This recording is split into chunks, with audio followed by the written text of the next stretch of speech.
हिंदू धर्म की यह दुविधा है कि उसने सबको अपने अंदर समा लिया,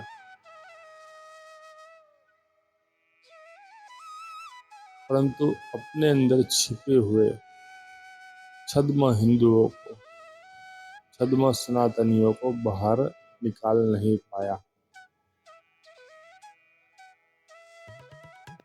प्राचीन समय में रावण और कालनेमी, वह दोनों छद्म सनातनी थे। क्यों? क्योंकि उन्होंने साधु का वेश बनाया और अनुचित कार्य किया। अगर सोचिए, आज के समय में देखो, आज के समय में भी बहुत सारे छद्म हिंदू होते हैं जो अनुचित कार्य करते हैं और लांछन पूरे साधु समाज पर लग जाता है। तो हमें हमारे अंदर छिपे हुए छद्म सनातनियों को पहचानना होगा। केवल अनुचित कार्य करते हैं वही छद्म हिंदू नहीं है। हमारे शास्त्रों में जिन्होंने भी मिलावट की, वह भी छद्म हिंदू है। नमस्ते, तर्क और तथ्य हिंदी में आपका स्वागत है। आज हम बात करेंगे भगवान राम के द्वारा जो शंबुक वध किया गया, उसमें कितना तर्क है और तथ्य है। यह बात इसलिए जरूरी है कि यह जो छद्म हिंदू है वो केवल आज है ऐसा नहीं है, आज से 3000 वर्ष पूर्व भी है।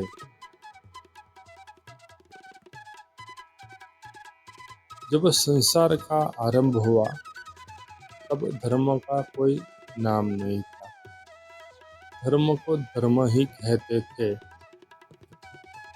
परंतु कलयुग में विचारधाराओं को धर्म का नाम दे दिया गया। ये जो सारी लड़ाइयाँ है वो धर्म के लिए नहीं है, इसकी विचारधारा ज़्यादा श्रेष्ठ है, इसके लिए है। हिंदू धर्म ने कभी किसी विचारधारा को गलत नहीं कहा, सब विचारधारा को अपने अंदर संभाल लिया। परंतु भारत में ही जन्मी अलग अलग विचारधाराओं ने बार बार ब्राह्मणों का विरोध किया, वेदों का विरोध किया। वह इसलिए कि वह चाहते थे कि भारत में जो राज्य सत्ताएं है वह वेद धर्म को छोड़कर उनकी विचारधारा अपनाए,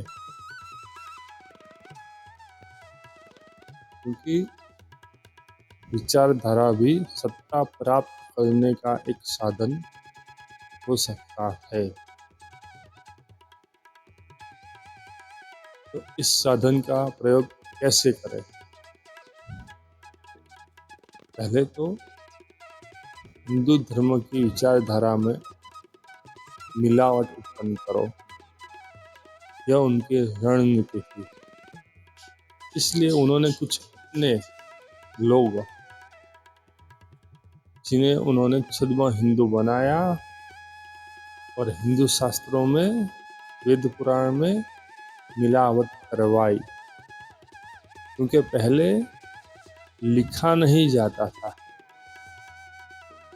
कथाएं गाई जाती थी, वेद मंत्र गाए जाते थे, इसलिए उसमें मिलावट करना बहुत ही सरल था। और फिर जब अंग्रेज आए और भारत में प्रिंटिंग की शुरुआत हुई, तब उन्होंने उन्हीं मिलावट को छापा और हमने वही पढ़ा और इस तरह से भारत में हिंदू विरोध वेद विरोध, ब्राह्मण विरोध की जड़ें मजबूत होती गई और उसी मिलावट का एक परिणाम है वाल्मीकि रामायण में शंभुक वध का अध्याय। परंतु जिसने भी यह मिलावट की उसमें बहुत सारी त्रुटि रह गई। तो आज हम उसी त्रुटियों पर चर्चा करेंगे। पहले तो शंभुक वध की कथा को हम जानते हैं। तो एक बार राम जी की सभा में एक ब्राह्मण उपस्थित हुआ। उसने भगवान राम पर यह आरोप डाला कि राम जी, आपके राज्य में किसी ने अधर्म किया है। उस कारण से मेरे 8 वर्ष के बालक की मृत्यु हो गई है। आप इस राज्य के राजा हैं, तो उस अधर्म की जवाबदेही आपकी बनती है। मुझे न्याय चाहिए। मुझे मेरा बेटा जीवित चाहिए। तब राम जी ने ऋषियों की सभा बुलवाई और उनसे ब्राह्मण पुत्र के मृत्यु का कारण पूछा। तब नारद जी ने राम जी से कहा कि आपके राज्य में कोई शूद्र तपस्या कर रहा है। यह पाप है, धर्म है। इसके चलते ब्राह्मण पुत्र की मृत्यु हुई है। तब राम भगवान पुष्पक विमान में बैठकर जाते हैं। दंड का अरण्य में भगवान राम की भेंट एक शूद्र से होती है, जो एक वृक्ष पर उल्टा लटका हुआ होता है और तपस्या कर रहा होता है। तब शूद्र यह बताता है कि मेरा नाम शंभुक है और मुझे जीते जी स्वर्ग प्राप्त करना है। तब भगवान राम बिना कुछ कहे अपनी तलवार निकालते हैं और शंभुक का मस्तक काट डालते हैं और ब्राह्मण का पुत्र जीवित हो जाता है।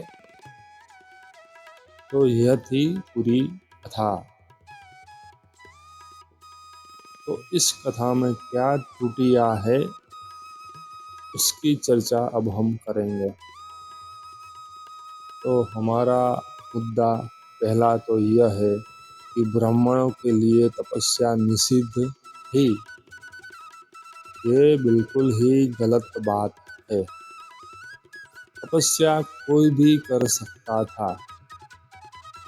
शूद्र की गिनती तो आर्यों में होती है, अपितु तपस्या तो ब्रह्मा एवं शिव की और भगवान विष्णु की, राक्षसों असुरों सबने की है। तो शूद्रों के लिए तपस्या निषेध थी, यह बात बिल्कुल ही तर्क और तथ्यहीन है। अगर ऐसा होता तो भगवान वाल्मीकि, जिन्हें हम भगवान कहते हैं, उन्होंने तपस्या की नहीं होती। उन्होंने तपस्या करके ब्रह्म ज्ञान प्राप्त किया था।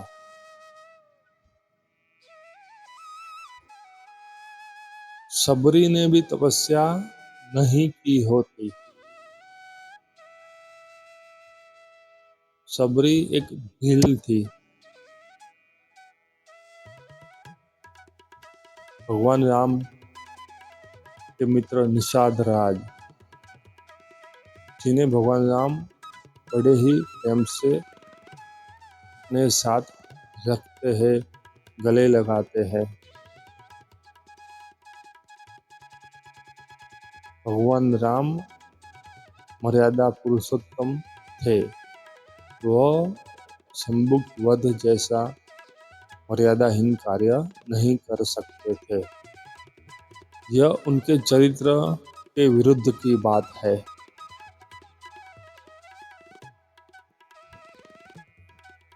अगर शुद्र तपस्या नहीं कर सकते थे, अगर ऐसा था, तो भगवान वाल्मीकि भी तपस्या नहीं कर सकते थे और उनकी तपस्या से प्रसन्न होकर ब्रह्मा जी उन्हें त्रिकाल ज्ञान का वरदान न देते। ब्रह्मा जी से वरदान प्राप्त करते हुए वाल्मीकि जी ने राम जी के जन्म के पूर्व ही रामायण लिख ली थी।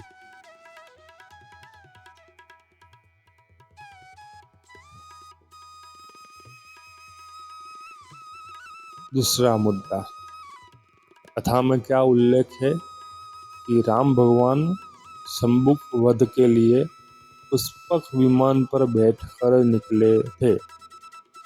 अब वाल्मीकि रामायण में आगे आता है, पुष्पक विमान श्री राम जब अयोध्या वापस आते हैं लंका से, तब विभीषण से कहते हैं कि मुझे शीघ्र ही अयोध्या पहुंचना है। अगर मैं नहीं पहुंचूंगा तो मेरा भाई भरत अग्निदाह ले लेगा। तब विभीषण उन्हें पुष्पक विमान देते हैं। पुष्पक विमान में बैठकर भगवान राम, माता सीता और लक्ष्मण जी अयोध्या जाते हैं। उसके बाद यह आता है कि भगवान राम पुष्पक विमान के मूल स्वामी कुबेर जी को लौटा देते हैं। रामायण के अनुसार पुष्पक विमान रावण ने कुबेर जी से छीन लिया था, तो भगवान राम वो विमान कुबेर को वापस दे देते हैं। जब भगवान राम के पास पुष्पक विमान नहीं था, तो वो कैसे पुष्पक विमान में बैठकर शंबुक वध करने के लिए निकले थे? तो यह सारे प्रसंग में बहुत सारी त्रुटि है।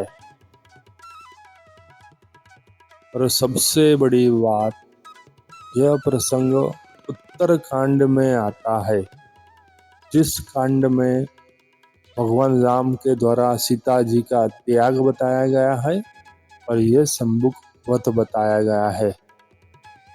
और ये पूरा का पूरा कांड एक मिलावट है। न भगवान राम ने सीता जी का त्याग किया था, न शंबुक का वध किया था।